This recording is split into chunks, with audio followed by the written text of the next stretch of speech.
इस ऐसा टाइप में कुछ भी नहीं होता। नहीं। हम कहीं से भी आए, जब भी हम शुरू करना चाहें, वो हम्म। हमें एक फ्रेश स्टार्ट ही करना होता है सबको, चाहे उसके पास कोई भी स्ट्रीम है।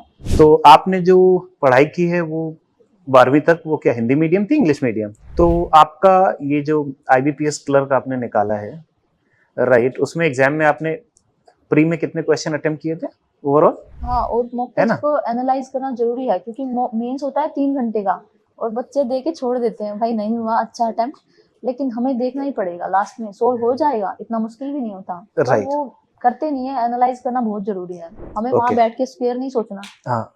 तो हमें सीधा वो आना चाहिए। छोटी छोटी कैलकुलेशन के लिए पेन नहीं उठाना, हमें नहीं। ओके। नहीं उठाना।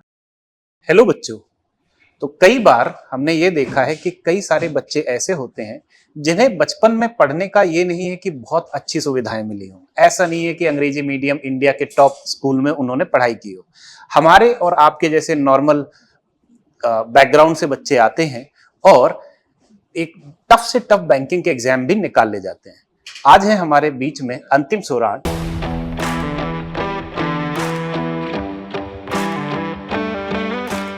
जिनका सिलेक्शन हुआ है IBPS क्लर्क में। बैंक ऑफ महाराष्ट्र इन्हें मिला हुआ है। उसके अलावा इन्होंने SBI PO मेंस भी निकाला हुआ है। तो अंतिम सौराठ, वेलकम है आपका करियरवेल में। तो थोड़ा सा पहले आप अपने बारे में कुछ बताइए। सर, मैंने यहीं से करियर विल से शुरू किया था प्रिपेयर करना। जी जी 2 साल हुए हैं मुझे जी प्रिपेयर जी। करते हुए, और उसके बाद पिछले साल एग्जाम्स दिए, उनमें तो एवरेज ही परफॉर्म किया था। फिर ओके। अब की बार मेंस से शुरू किया सीधा ही, क्योंकि प्री की हो गई थी इतनी तैयारी, और उसके बाद अब एग्जाम्स निकलते गए। हमने आपके ही बैच फॉलो किए हैं शुरू से ही बस। Right right. नहीं सी, सबसे पहले आप थोड़ा सा ये बताइए आपका फैमिली के बारे में, कौन कौन है? सर, फैमिली में मेरी 2 बड़ी बहनें हैं और ओके। एक छोटा भाई है मुझसे, अच्छा। और फिर मैं हूँ और मम्मी पापा हैं। बहनों और की शादी हो गई है? नहीं, बहनें सब पढ़ रही हैं। एक अच्छा, जो सब पढ़ मुझसे रही हैं। बड़ी हैं, वो ओके अभी उन्होंने पिछले 2 साल पहले वो हरियाणा पुलिस कांस्टेबल ज्वाइन किया था। Okay okay. वो भी तैयारी करती थी CGL की, तो अनफॉर्चुनेटली बोलते हैं किसी को बलिदान देना पड़ता है, तो राइट। उन्होंने दिया है हाँ हाँ। कि मेरे से छोटे पढ़ लें सही इसलिए। में। और जो सही बड़ी में। बहन है वो भी पढ़ती हैं। हाँ, वही होता है, वो जो बड़ा भाई या बहन होता है वो एक हाँ, बार आगे निकलता है, वो एक अपने बार बाकी हाँ, सारे छोटे भाई और बहनों को रास्ता दिखाता है। जी हाँ, और उन्होंने किया है बहुत कुछ। और मम्मी पापा देखो पढ़े लिखे नहीं है उतने, उन्हें नहीं पता होता कि ये क्या पढ़ रहे हैं या खेल रहे हैं, पर उन्हें राइट राइट। विश्वास होता है कि जी जी जी। पढ़ रहे हैं शायद बच्चे। और हम्म। सब बोलते भी थे कि बहुत अच्छा लगता है, और जैसे बोलते हैं हमारे टीचर्स मिलते हैं पुराने हाँ हाँ। कि अरे आपके बच्चे बहुत पढ़ते थे, बहुत अच्छे बच्चे हैं आपके, तो अच्छा लगता है। हाँ, जब सही भाई में हमारे सही में एक्चुअली पढ़ाई एक ऐसी चीज है ना कि आप रेगुलरली उसमें लगे रहते हो तो आपको उसका फल मिलता जी हाँ, है ना? और पापा क्या करते हैं? पापा खेती करते हैं। अच्छा, पापा खेती करते हाँ हैं। तो आपने आपने जो स्कूलिंग हुई है आपकी, दैट इज +2 तक, हाँ, वो वो मेरी रूरल एरिया से ही हुई है। एंड 10 मेरे 7th 8th क्लास तक मेरे पास हिंदी मीडियम था। ओके, और आप उसके रेवाड़ी के पास से हैं, कहाँ से? चरखी दादरी से। जरखी दादरी हाँ से। जी। ओके। और उसके बाद ग्रेजुएशन में? ग्रेजुएशन मैंने रोहतक से की है, महर्षि दयानंद यूनिवर्सिटी MDU से। MDU से। ओके। और आपके ग्रेजुएशन में सब्जेक्टिव? मेरे पास था फिजिक्स केमिस्ट्री और फिजिक्स मैथमेटिक्स। केमिस्ट्री मैथ्स, मतलब साइंस वाले हाँ, स्टूडेंट प्रॉपर, साइंस वाले। है ना? अच्छा, एक बात बताना यहीं पे, एक चीज, क्या जो बच्चे जिन्होंने साइंस नहीं ली है उनको कोई डिसएडवांटेज होता है, या जिन्होंने साइंस ली है नहीं वो कोई फर्क पड़ता है? नहीं, हमारा ऐसा कुछ बैंकिंग की नहीं है। तैयारी करे, SSC की तैयारी करे, या किसी और एग्जाम की तैयारी करे, नहीं, इस ऐसा टाइप में? कुछ भी नहीं होता। नहीं। हम कहीं से भी आए, जब भी हम शुरू करना चाहें, वो हमें एक फ्रेश स्टार्ट ही करना होता है सबको, चाहे उसके पास कोई भी स्ट्रीम है, वो चीजें मैटर नहीं करती उतना। राइट, क्योंकि अल्टीमेटली जो मैथ्स वगैरह में जो पूछा जाता है, या बाकी रीजनिंग तो सबके लिए नहीं होती। नहीं होती है मैथ्स सबके लिए। वगैरह में जो पूछा जाता है वो एकदम बेसिक वाली चीजें होती हैं, हाँ, मतलब, सबको इम्प्रूव है करनी ना? पड़ती है, सॉर्ट राइट। ट्रिक सीखनी है या फिर जो भी है। वो सबके लिए लेवल प्लेइंग फील्ड है। हाँ सब लोग, आप चाहे जिस भी बैकग्राउंड से हो, आप एग्जाम को निकाल सकते हैं अगर लगे रहें तो। जी हाँ। जी। तो कैसे की तैयारी? सर, हमने शुरू में बैच लिया, करियर बिल का ही बैच था। आप हमारे करियर के बैच नंबर 13 में हाँ, थी? 13 में थे, जी 2022 में हमने लिया था जी बैच। जी जी। और उसके बाद एक बार सिलेबस पूरा किया, और फिर जैसे इंग्लिश में तो होता ही है कि ब्रीडिंग करनी है हमें। क्वांट में कहना चाहूंगी कि आपको प्रैक्टिस ज्यादा करनी पड़ती है राइट। बाकियों से, क्योंकि उसमें अगर आपकी एक्यूरेसी है और आप अच्छे से अटेम्प्ट करके आते हैं तो वहाँ आपको मार्क्स मिलते हैं। क्योंकि कई बार ऐसा होता है कि एग्जाम में आ जाता है कि क्वांट में आपको अब की बार आईपीएस पीओ में ऐसा ही हुआ था कि आपको डुएबल मिले क्वेश्चन का, बच्चों का अच्छा स्कोर हुआ। तो हमें कुछ भी छोड़ना नहीं है कि अरिथमेटिक कर लिया या फिर अकेला डीआई कर लिया, नहीं, हमें सबको इक्वल वो देना है इम्पोर्टेंस, और सबको इक्वल पढ़ के जाना है। वहाँ पे सारा स्मार्टनेस का खेल है कि क्या पता किसकी लैंग्वेज छोटी हो। इंडीड। और मैथ्स में, जैसे मैथ्स नहीं, ओवरऑल जब आपने तैयारी की तो कुछ चैलेंजेस आए होंगे? हाँ सर, चैलेंजेस तो दिक्कत आते क्या हैं हुई, कि कहाँ पे किसी एक पर्टिकुलर सब्जेक्ट में हुई, या जो भी है, या हाँ, कोई शुरू में ओवरऑल कोई चैलेंजेस आपने फेस किए हो? सर शुरू में लगता था रीजनिंग, अरे इतनी मुश्किल कैसे होंगी, हाँ, ये सब। रीजनिंग में क्या है, पजल हो गए, सिटिंग हाँ, अरेंजमेंट हो गए, वो सब चीजें ना कुछ ज्यादा मुश्किल होती हैं, बड़े बड़े लैंग्वेज देख के पैसेज डर होते हैं, लगता अब है, उसमें इतना बड़ा लैंग्वेज देख पैसेज है, के। कैसे राइट करेंगे इसको, तो पढ़ने में ही टाइम चला जाएगा। शुरू में होता था ये सब। राइट। बाद में पीयूष सर ने बताया था, शुरुआत से ही हमने हाँ, उनसे पढ़ा था पहले, कि लाइन टू लाइन पढ़ते जाओ और उसको नोट डाउन करते जाओ, हाँ, इजी होता रहेगा आपके लिए। तो वो स्ट्रेटेजी फॉलो करनी चाहिए हमें। हाँ, क्योंकि एक आप सिस्टमेटिक वे में चीजों को लिखते जाते हो, जो जो कंडीशन दे रखी है वो अपने अपनी भाषा में शॉर्ट में लिखते गए, और बाद में जब आप ये चेक कर रहे हो कि कौन सी कंडीशन कहाँ फिट बैठालनी है, अगर आपको वापस भी जाना है तो कोई बहुत ज्यादा दिक्कत नहीं होती, क्योंकि आपने उनको लिख रखा होता है। हाँ जी सर। राइट। तो आपने जो पढ़ाई की है वो 12वीं तक, वो क्या हिंदी मीडियम थी, English medium? Sir 8th class तक हिंदी मीडियम था, उसके बाद इंग्लिश मीडियम। अच्छा, 9 से लेके 12 तक आपने इंग्लिश मीडियम किया है। तो जो इंग्लिश थी, इंग्लिश में क्या कुछ कैसा लगा यहाँ तैयारी करके? कुछ ज्यादा चैलेंजेस फेस करने को मिले, नॉर्मल था? सर ज्यादा तो इतना नॉर्मल भी नहीं था, क्योंकि यहाँ बैंकिंग की जो इंग्लिश है उसका लेवल दिक्कत हाई है। तो इसमें दिक्कत आई किस चीज में? शुरुआत भाषा में समझने में या ग्रामर में?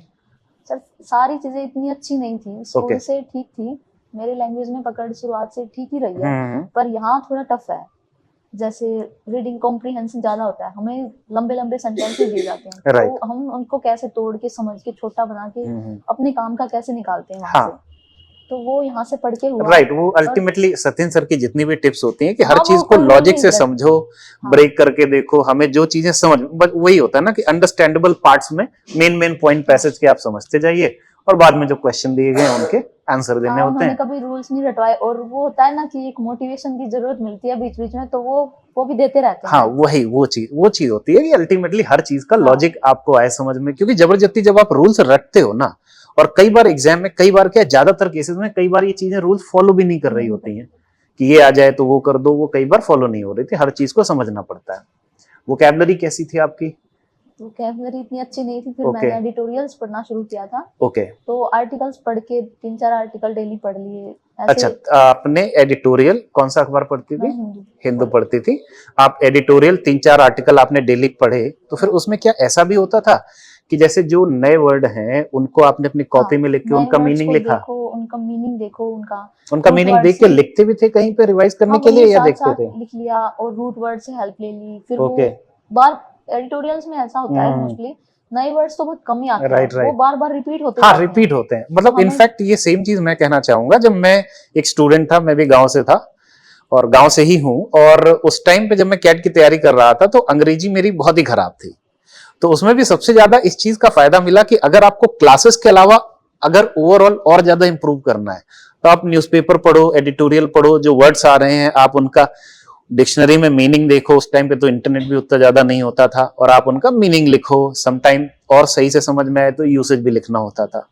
राइट। तो कई बार ऐसा होता है कि हम जैसे गांव के लोग होते हैं तो अंग्रेजी सेक्शन में अगर थोड़ा ज्यादा बढ़िया अगर हमें स्कोर करना है तो थोड़ी सी ज्यादा मेहनत हो जाती है। सर करनी पड़ती है थोड़ी ज्यादा, लेकिन हो जाता है, ऐसा नहीं कि कोई बहुत ज्यादा टफ चीज हो। शुरुआत में पैराजंबल से डर लगता था कि ये तो कैसे ही बन पाएगा, फिर धीरे धीरे कि पहले पढ़ो उसको अच्छे से और फिर सोचो, उसमें दिमाग लगाओ अपना। इतना भी टाइम टेकिंग नहीं होता वो सब, बस वो डराया जाता है कि देखो इतने लंबे लंबे सेंटेंसेस इनको कैसे अरेंज करें। सही में। और उसमें भी आई थिंक ये चीज होती है कि अगर आपका कॉम्प्रिहेंशन बढ़िया, हाँ कॉम्प्रिहेंशन का है सब, है ना, तो आप पैराजंबल में बढ़िया स्कोर कर सकते हो कि आपको ये आइडिया लग जाएगा इसके बाद ये आएगा, इसके बाद ये आएगा, है ना, ये पहला नहीं हो सकता, है ना, वो सारी चीजें। हाँ, हमें ऑप्शंस डिलीट भी करने आने चाहिए। जी, इनको हटाओ और 2-3 पे काम करो। राइट।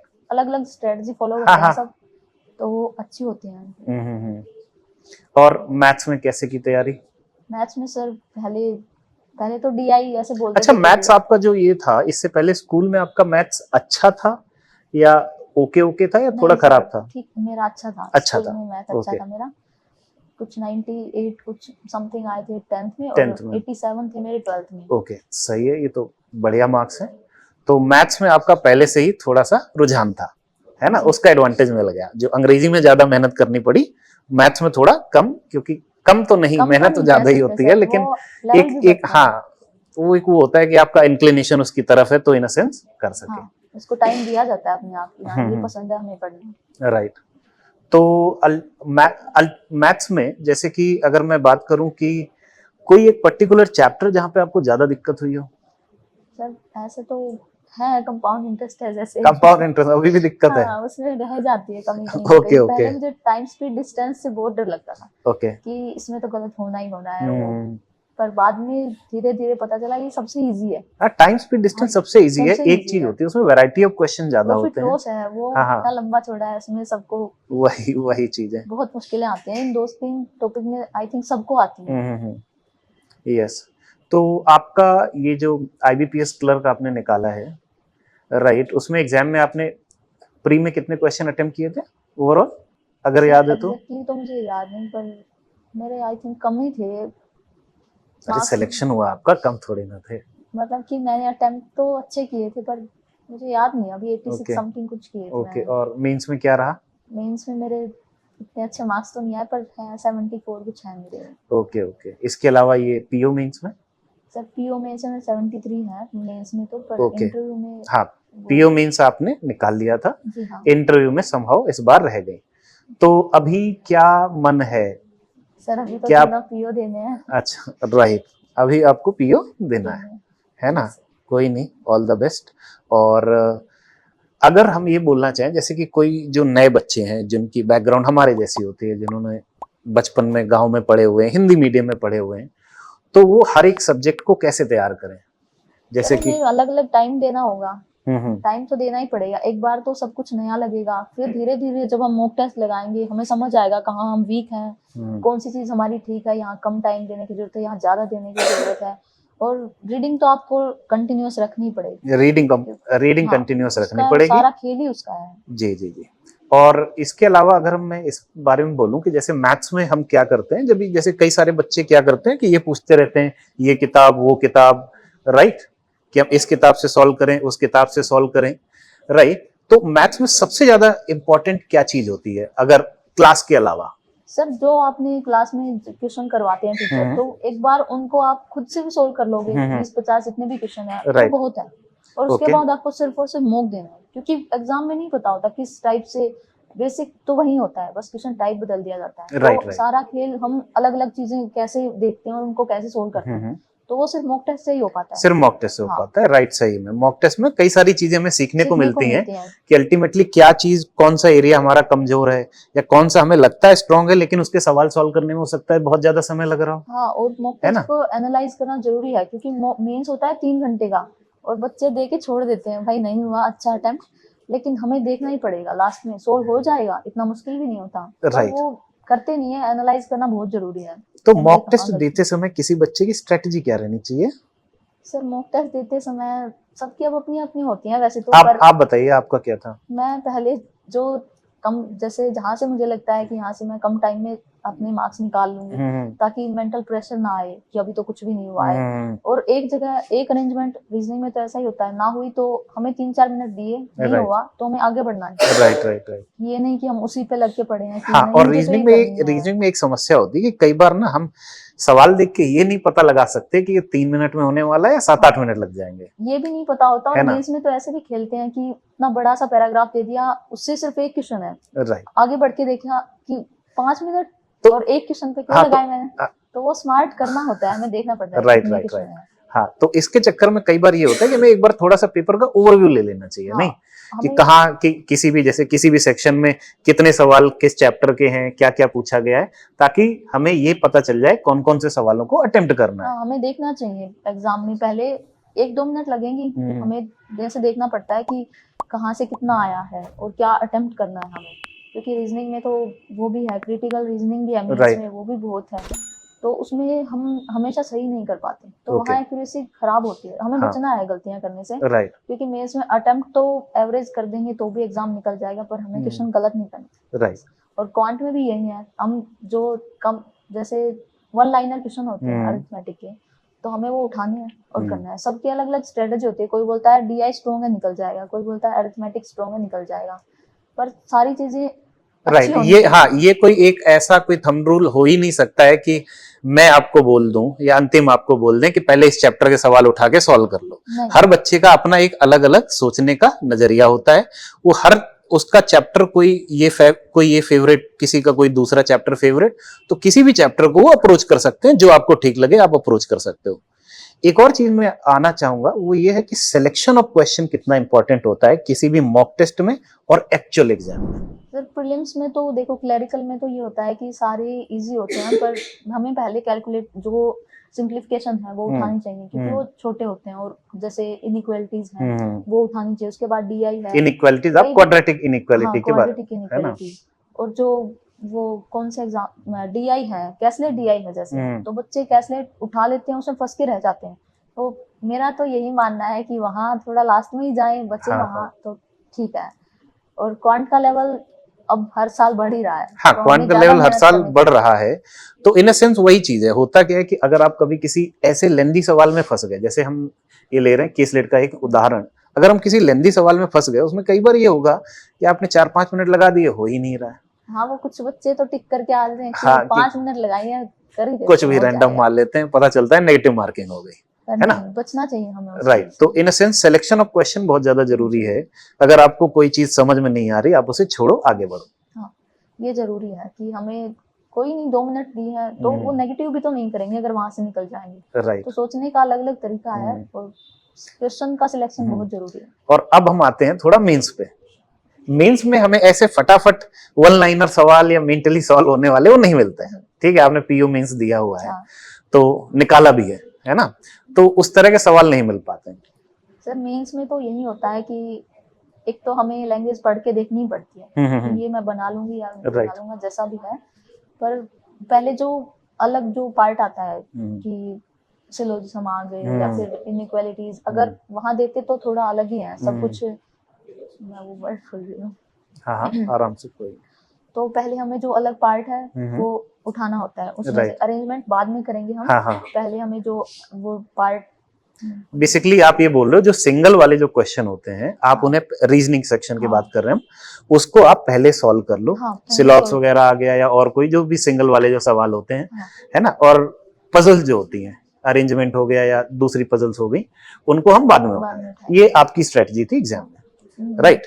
और तो रीजनिंग आपका फेवरेट सब्जेक्ट है? हाँ, कह सकते हैं। ओके, आपकी फ्रेंड अनु का भी है ना।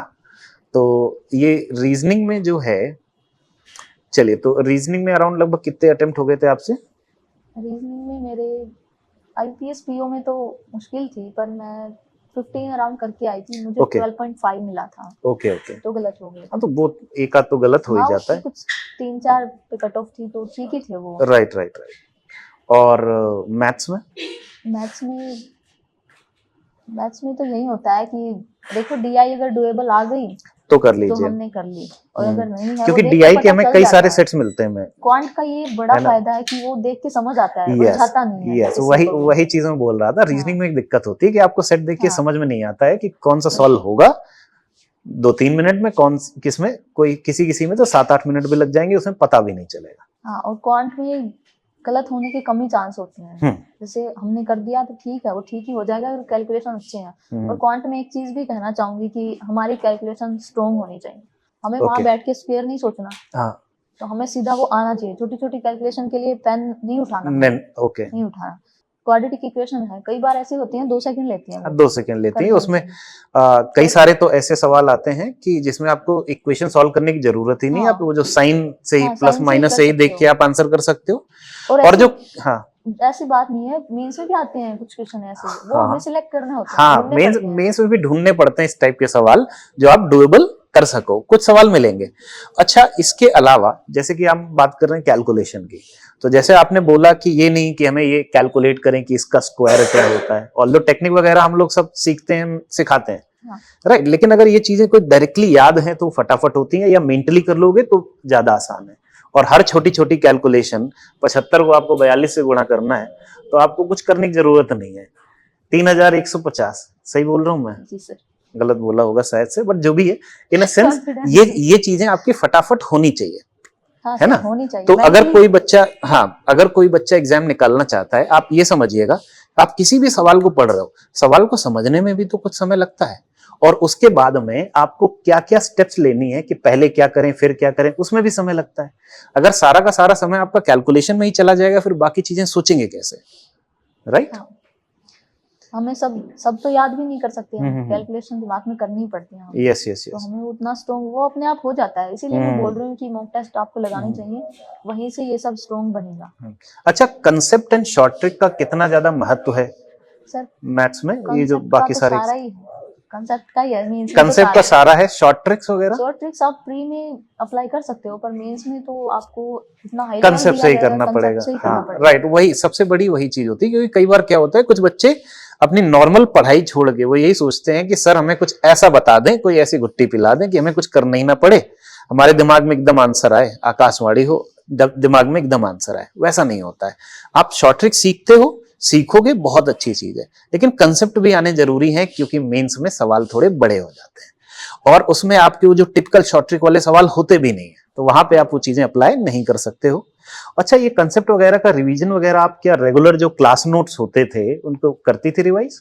सर देखो, ऐसा होता है कि जब तक हम, अब जैसे हमने साल के शुरू में किया, रिवाइज कर लिया, 2 साल हुए हैं, तो पहले वो जब सिलेबस किया, उसके बाद ऐसा लगा कि यहाँ कमी है, तो वहां से उठा के कर लो। आपको वीडियोस देखना ठीक लगता है तो आप वो देख लो, ताकि अच्छे से समझ आए। Right right. आपको लिख के करना है, ठीक है, आप उसमें भी कर सकते हो, पर उसके बाद एग्जाम शुरू हो जाते हैं। आरआरबी के बाद तो सीधा आपको टाइम नहीं मिलता, बस एग्जाम होते रहते हैं, हर 15 दिन में आपका एक एग्जाम होता है, प्री भी साथ होता है, मेंस भी साथ होता है, आपको टाइम नहीं मिलता बिल्कुल।